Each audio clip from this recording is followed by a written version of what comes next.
Bonjour à tous et bienvenue dans la deuxième vidéo unboxing de cette chaîne. Alors comme je vous le disais dans ma dernière vidéo, j'ai effectué il n'y a pas longtemps un gros craquage sur internet et j'ai reçu de nouveau des petits colis que je vais donc ouvrir avec vous. Désolée au passage pour ce décor un petit peu dépouillé. Oui, les cartons commencent sévèrement à s'accumuler dans la maison. Donc petit à petit, ça va se vider. Avant de commencer à ouvrir mes colis, je voudrais faire un petit focus sur deux ouvrages que j'ai reçus également pour mon anniversaire. Le premier, il s'agit du Cercle littéraire des amateurs d'épluchures de patates de Marie-Anne Schaeffer et Annie Barrows aux éditions 10-18. Ce livre m'a été offert par une amie, donc Clem, si tu passes par là, un petit coucou au passage. Je l'avais repéré il y a déjà quelques années de ça dans les librairies lorsqu'il était sorti. Je l'ai vu donc plus d'une fois, le titre m'a toujours interpellée et c'est vrai que je m'étais toujours dit un jour il faut que je lise. Et donc voilà, aujourd'hui Clem me l'a gentiment offert, elle m'a dit qu'il était tip top. Donc écoutez, je vais lui faire confiance et j'ai hâte de découvrir ce petit bouquin au titre, ma foi, plutôt sympa. Ensuite, j'ai gentiment reçu de la part de Trip ce très beau livre, Le bikini de diamant de Charles Williams aux éditions Galeminster. Je n'ai pas encore de livre de chez eux, mais je trouve que le travail éditorial qu'ils effectuent sur leur couverture est franchement top parce que toutes leurs couvertures sont dans ce style graphique. Et c'est vrai que quand on les a les uns à côté des autres, franchement, ça a de la gueule. Donc là, on part sur une histoire assez drôle et rocambolesque apparemment, où il est question d'un shérif, d'une stripteaseuse, d'un cirque, ou d'une fête foraine plutôt, aux États-Unis. J'ai lu vite fait la quatrième. Franchement, ça a l'air d'être une aventure un peu fun. Là encore, je pense que je vais passer un très bon moment. Passons maintenant à mes colis. Oui, puisque j'en ai reçu deux. Le premier, The World of Book, que voici. Donc, il ne contient qu'un seul livre. Et comme d'habitude, j'en ai tellement commandé que je ne me souviens plus du tout de ce qu'il contient. Donc ça va être la surprise. Ok, il s'agit donc de Geek Girl, le tome 1 par Holly Small aux éditions PKJ. Je l'ai commandé tout simplement puisque là encore j'avais fait une boulette. C'est-à-dire que lors de la foire aux livres de Lincel, j'avais acheté le tome 2 sans m'en rendre compte que c'était un tome 2. Donc là encore, je me suis dit, ce serait peut-être bien que j'achète le tome 1 avant. Donc voilà, donc c'est enfin chose faite. Je vais pouvoir commencer du coup cette saga, parce qu'il me semble qu'il y a 4 tomes à l'heure actuelle. Donc je vous avoue que je ne sais pas si la saga est terminée ou pas. Mais il me semble que j'ai déjà vu 4 tomes passer. Apparemment, donc c'est un best-seller. La couverture est pas en super état, hein, je vous avoue franchement. Elle est un petit peu, vous voyez, cassée de partout. Là, elle est abîmée en bas. Ça va, la tranche est plutôt en bon état, mais pour ce qui est du reste, franchement, voilà, c'est pas terrible. Donc, World of Book, ok, je l'ai peut-être pas payé très cher, mais quand on annonce que c'est en bon état ou en très bon état, là, je trouve que c'est un état plutôt un petit peu passable. Soit, je n'ai pas lu les quatrièmes, voilà, juste Geek Girl. Le titre m'a suffi pour avoir envie de le lire. Si vous ne le savez pas encore, je bosse dans le web, oui. Les livres, ce n'est pas mon métier malheureusement. Forcément, un titre comme ça, ça ne pouvait que me parler. Donc je pense que cet été, ce sera très sympathique à lire. C'est écrit assez gros, enfin assez aéré. Et il fait un petit peu moins de 400 pages. Je pense que ça va passer tout seul. Et ensuite, je suis joie puisque j'ai enfin reçu la plus grosse partie de ma commande qui vient de chez Momox. Eh bien, je l'ai enfin reçu. Alors, comme d'habitude, ce ne sont pas les plus rapides pour envoyer les colis. Néanmoins, j'ai reçu celui-ci plus rapidement que la dernière fois que j'ai commandé. Donc, je suis plutôt contente pour ça. Alors, le colis pèse son poids, le voici. Donc, je ne sais pas combien il y a de livres dedans, mais à mon avis, il y en a un paquet. On va ouvrir ça tout de suite. J'ai juste un petit peu peur quant à l'état des bouquins. Puis j'espère aussi que cette fois-ci, je n'en aurai aucun en allemand, puisque ça m'embêterait beaucoup, étant donné que je n'ai toujours pas appris l'allemand. Commençons donc tout de suite. Ok, alors le premier, il s'agit de Boston Girl d'Anita Diamant aux éditions Hugo Roman. Là, clairement, je pense que j'ai craqué surtout pour la couverture. Je vous avoue que je me souviens pas trop de l'histoire. Alors par contre, leurs étiquettes, là... il devrait faire encore plus gros, quoi. L'état du livre est pas trop mal. Alors, il est un peu, franchement, il est un petit peu sale, vous voyez, un peu partout. Mais bon, ça, je me dis qu'avec un coup de gomme, ça devrait partir plutôt facilement. Ok, alors je vais juste, parce que j'ai pas envie de trop en savoir, juste la première phrase d'accroche. Un roman magnifique sur la famille, l'amitié et la condition féminine. Ma foi. Après tout, si je l'ai mis dans ma wishlist, c'est qu'à l'époque, ça devait me plaire. On verra bien au moment venu. Apparemment, il a été nominé au Goodreads Award, donc c'est qu'il ne doit pas être si mal que ça. Je pense pas le lire tout de suite. Il fait un peu moins de 400 pages aussi. En attendant, je tiens à signaler que cette couverture est plutôt sympathique. Passons ensuite au suivant. Belle pavasse. Il s'agit du sang sur Abbey Road de William Shaw aux éditions 10-18. Bon voilà, là une fois de plus, clairement, la couverture, le titre m'ont suffi. Abbey Road, j'aime beaucoup Londres. Voilà, je ne me souviens même plus de quoi il est question. Là encore, je n'ai pas vraiment envie d'en savoir plus. Je ne connais pas cet auteur. Bon allez, je vais quand même me lancer dans la lecture de la 4e. Là encore, les étiquettes, s'ils pouvaient les mettre à un autre endroit, ce serait quand même plus pratique. L'état du livre, quant à lui, est plutôt pas mal. On voit que c'est pas du neuf, mais franchement, voilà, il n'y a pas raison de râler. Il est plutôt vraiment en très bon état. Il y a juste le coin là qui est un petit peu cassé, mais ça ne m'empêchera pas de le lire, quoi. Bonne nouvelle. Il s'agit d'un policier qui se passe du coup en l'an 1968 à Londres. Écoutez, moi j'ai pas besoin de plus, voilà, pour que ça me donne envie. Le meurtre d'une femme, un policier qui essaye de sauver sa carrière, tout ça sous fond d'ambiance londonienne. Ma foi, je pense que ça peut me plaire. Suivant, et oui, il y en a beaucoup. Il s'agit de Ladies and Gentlemen d'Adam Ross aux éditions, là encore, 10-18. J'aime beaucoup, beaucoup cette couverture. Là, l'état du livre est pareil, pas nickel, hein. Ça va, c'est passable, mais c'est pas oufissime non plus. De quoi est-il question? Je suis désolée, je galère encore avec ces étiquettes collées là où il faut pas. Merci Momox. Alors, si j'en crois la couverture, il s'agit d'un panel de portraits de gens divers et variés. Et ce serait apparemment un recueil plutôt de nouvelles. Celui-là, je pense qu'il va se lire assez facilement, enfin assez rapidement. Il fait même pas à peu près 230 pages. C'est écrit plutôt gros à l'intérieur, plutôt espacé. Je pense que celui-ci devrait être lu assez rapidement, en plus des nouvelles. Voilà, si j'ai envie d'en lire qu'une par soir et d'avoir une autre lecture à côté en parallèle, c'est pas un souci du tout. Donc je pense que je vais vous en reparler assez rapidement. Passons ensuite, j'adore cette couverture. Le Chevalier du Templier, les aventures de Newton Popplefort par Gordon Zola aux éditions Le Léopard démasqué. Voilà quoi. Enfin, franchement, cette couverture est ultra canon. Alors s'il y avait pu avoir des surbrillances, ça aurait été encore niveau dessus, mais franchement le travail d'édition là, je trouve qu'il est vraiment chouette. J'aime beaucoup le petit jeu de mots là au niveau du titre. Je crois me souvenir que c'est du livre jeunesse et également qu'il s'agit d'un tome 1. Arrêtez-moi si je dis des bêtises. Là aussi c'est une bonne bricasse quand même, hein. Ouais, il fait plus de 400 pages, pas forcément écrit très petit, donc ça me fait douter d'ailleurs savoir si c'est vraiment du livre jeunesse, j'ai un doute. Écoutez, au niveau de l'histoire, il me semblerait que c'est une quête pour sauver un enfant malade, le tout sur fond de fantastique. Là encore, voilà, j'ai envie de me plonger dedans sans trop en savoir, mais entre la couverture, le petit jeu de mots et tout ça, j'ai plutôt envie de le lire assez rapidement. J'espère ne pas le laisser prendre la poussière trop longtemps dans ma palle parce que franchement, il me fait vraiment, vraiment très envie. Et l'état est pour le coup plutôt pas mal. Ensuite, nous passons à Risque de Fleur Ferris aux éditions Hugo Roman dans la collection New Way. Je vous avais dit que j'essayais d'élargir mon horizon littéraire.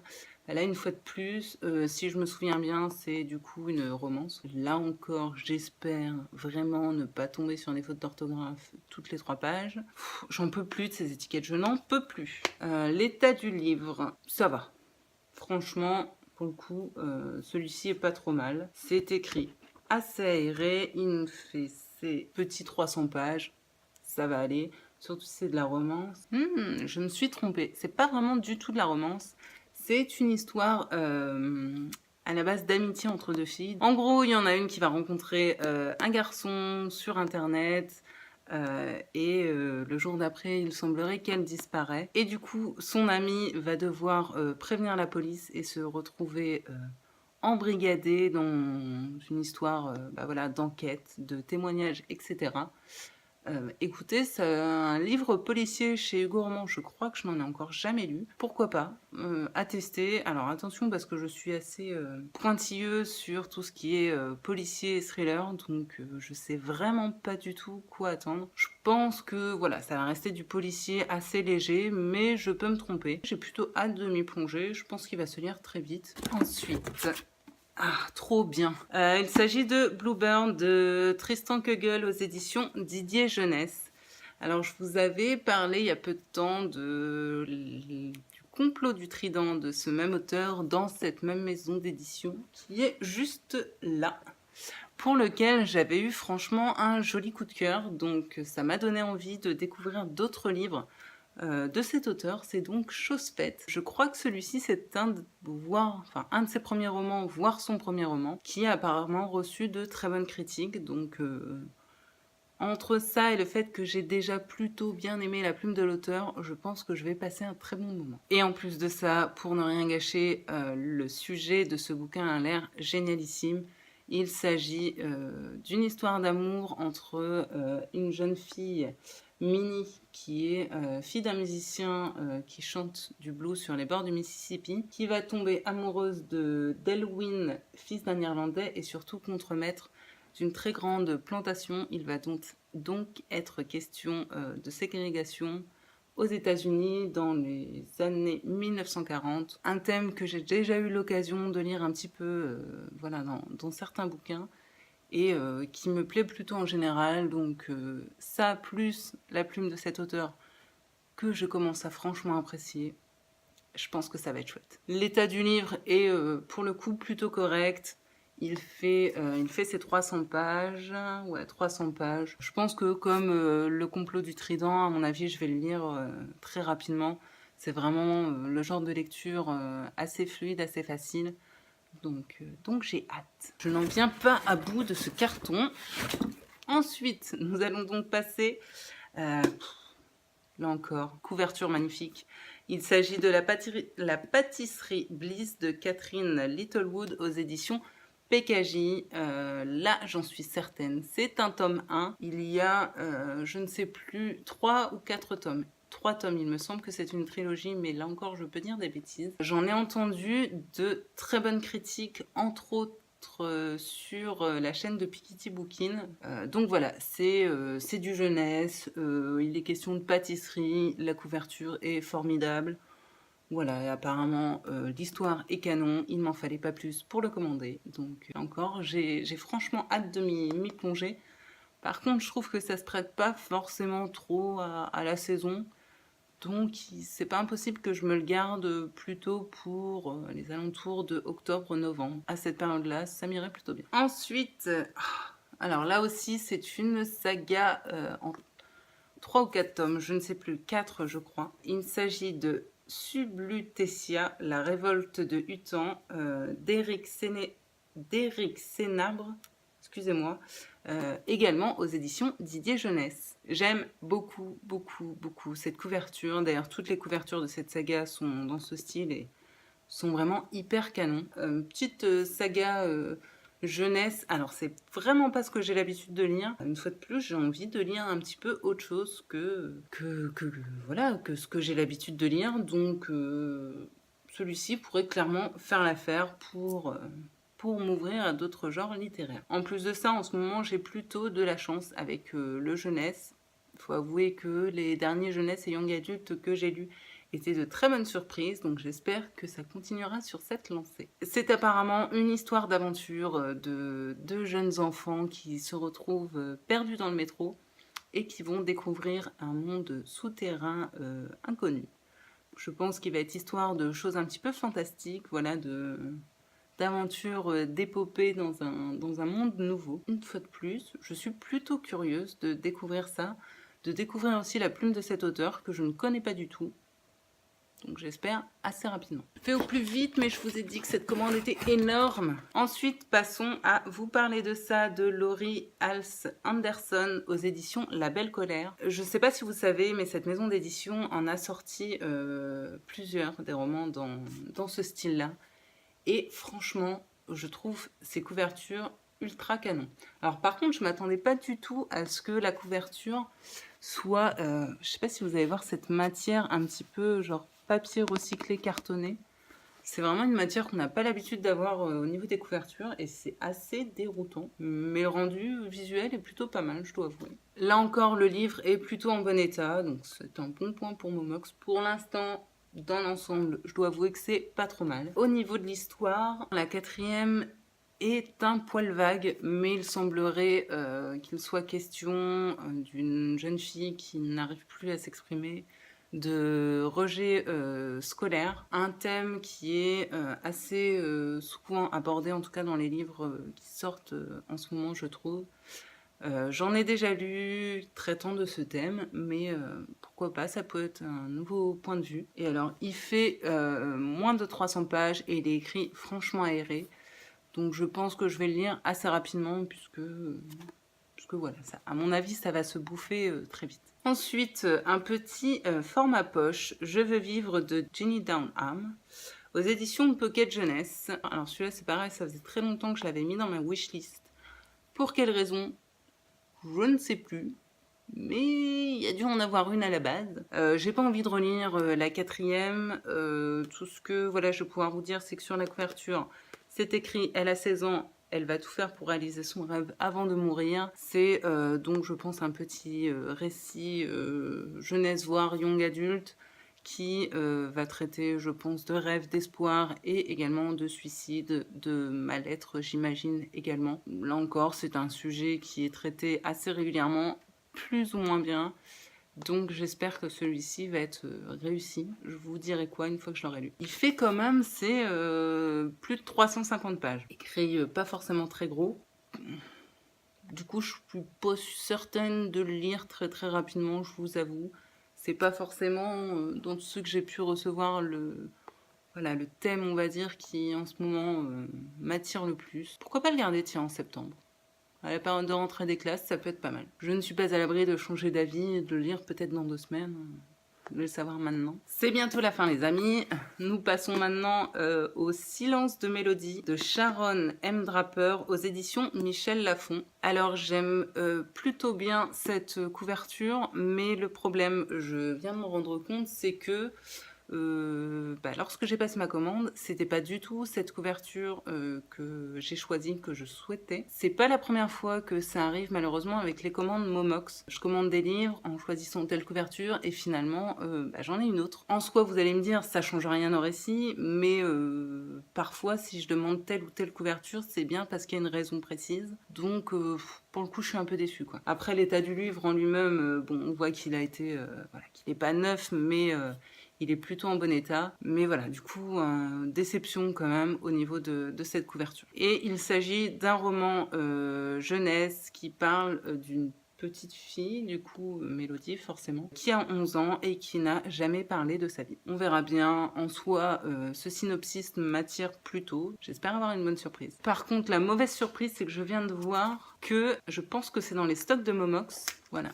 Ils ont mis un coup de cutter sur la tranche. J'étais en train de dire que ce livre était en bon état.